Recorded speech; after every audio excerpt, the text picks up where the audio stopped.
I hope you're well and that you're keeping warm and keeping up with all your schoolwork. I truly do miss you.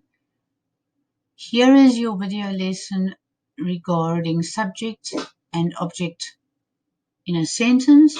Remember, we've already done the subject and the predicate. This is now just a revision, basically, of what you did do to enable you to find the subject and the object in a sentence. Let's learn about it piece by piece. Sometimes when something is overwhelming, the minute you break it down into smaller pieces, it seems easier. And that's what I'd like to do with you today. The subject, you'll see I've put it in red for you, and I have spoken about this in class. It's a little bit of a recap and a little bit of a reinforcement for you. So what then is a subject? A subject is the person or the thing performing the action. Please pay attention to the underlined words that I have given you, and it will be a bit easier. James is my brother. Can you see that James is underlined, and that makes him the subject? The dog chased the cat. 2 words, still the subject, the dog chased the cat. Third one, a bit of a longer sentence for you, and still remember the subject is the person or the thing performing the action. Yesterday, my sister came late to school. My sister is your subject. Right, so there I've given you another breakdown just to remind you. James is my brother. The dog chased the cat. And yesterday my sister came late to school. The underlined words are called subjects. The characteristic of a subject is that it always appears before the verb. Remember in last week's lesson, I told you to identify the verb, and anything before the verb would be your subject, and anything after the verb, including the verb, would be your predicate. Right, here we go. Objects. We've now got the subjects going, and that's quite simple. The object, remember an object would be the person or the thing receiving the action. So pay attention to the underlined words. I met Alex last night. I, in this case, would be your subject. Met is your verb. And who did I meet? I met Alex.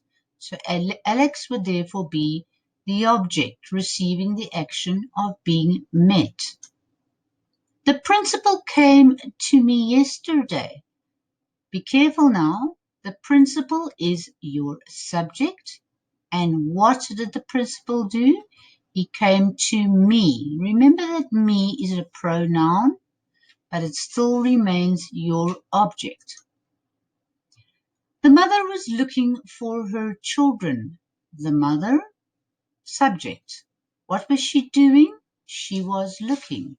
What was she looking for? Who was she looking for? Her children. Her children are therefore the object. They are receiving the action of being looked for. There I've given you a very nice breakdown, subject, object, pronoun, because remember a pronoun can be a subject and a pronoun can also be an object. It can work both ways. First one, I met Alex last night. The principal came to me yesterday. The mother was looking for her children. Your underlined words are called your objects. The characteristic of an object is that it always appears after the verb because it forms part of the predicate, which we did last week. Now, where then, you may say, does the pronoun come in? Remember, a pronoun takes the place of a noun or a thing. Pronouns are words that replace proper nouns. I don't get it. Some of you are sitting at home going, I don't get it. I don't understand. Let me help you. There I have given you subject, object, pronoun. First column, you have got your subject pronouns. Instead of saying Mary, you would say she. So I've given you a whole list there. I, you, we, they, he, she, and it. And then when it comes to the object, I have given you a whole column of that as well. Me, you, us, them, him, and her. They can replace, grade sixes, the name of a person or a thing. It's really not difficult. You just need to focus. You need to know your pronouns and you need to know how to apply them. Oh, now I get it. Who of you at home are going like that? Oh, now I get it. Doesn't seem that hard after all, right? Why do we need to learn about it? Why? A lot of you in class always say, but why, ma'am? Why do we need to learn about it? Because it's an important part of your writing skills. Read this. Alex is a student. Alex lives with his parents. Alex's parents love Alex very much. Alex has a sister. Alex's sister is 3 years younger than Alex. Alex and his sister usually play a lot of games together. Alex and his sister loves each other. Do you see all the Alexes? Too many of them, right? Alex, Alex, Alex, Alex, Alex, and Alex. Really? Could we not replace Alex with pronouns? Let's have a look. It seems boring, but it's really not once you understand. Let's put pronouns into the text. Have a look. Alex is a student. He lives with his parents. His parents love him very much. He has a sister. His sister is 3 years younger than him. They usually play a lot of games together. They love each other. Do you see that now we only have one Alex going here? He is still your subject. However, we have replaced the name Alex with pronouns, making he the subject, making his the subject, making him the subject, making he the subject. So nothing has changed other than the fact that I've replaced the hundreds of Alexes with pronouns. Ah, that's better. Easier as well, yes? Now try this exercise and see how well you fare. We need to replace the name Bob with a pronoun. Remember, Bob is your subject because he is performing the action of brushing his teeth. Right, so what could I use to replace Bob? And I know it says touch the correct pronoun, but I will show you. I can go and use he. He brushes his teeth before going to bed. Number 2, Thomas and Steve. Remember 2 people now. Thomas and Steve went to the jungle. I can replace Thomas and Steve with a pronoun, still making them the subject. Which one can I use? Have a look. They went to the jungle. They are still the subject. Went is your verb, making the jungle the place receiving the action of being gone to. So jungle would then be your object. Next one. The crocodile was eating a zebra. Crocodile was eating a zebra. Now we need to replace the crocodile with something other than those two cumbersome words. Remember, it is not a person. So I cannot say he, I cannot say she. I can, however, say it was eating a zebra. Easy, right? Really easy.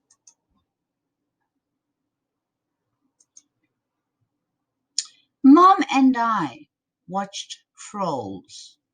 Mom and I watched Trolls. And if you are a little bit lazy with your writing, you will realize that replacing names with a pronoun makes your life so much easier.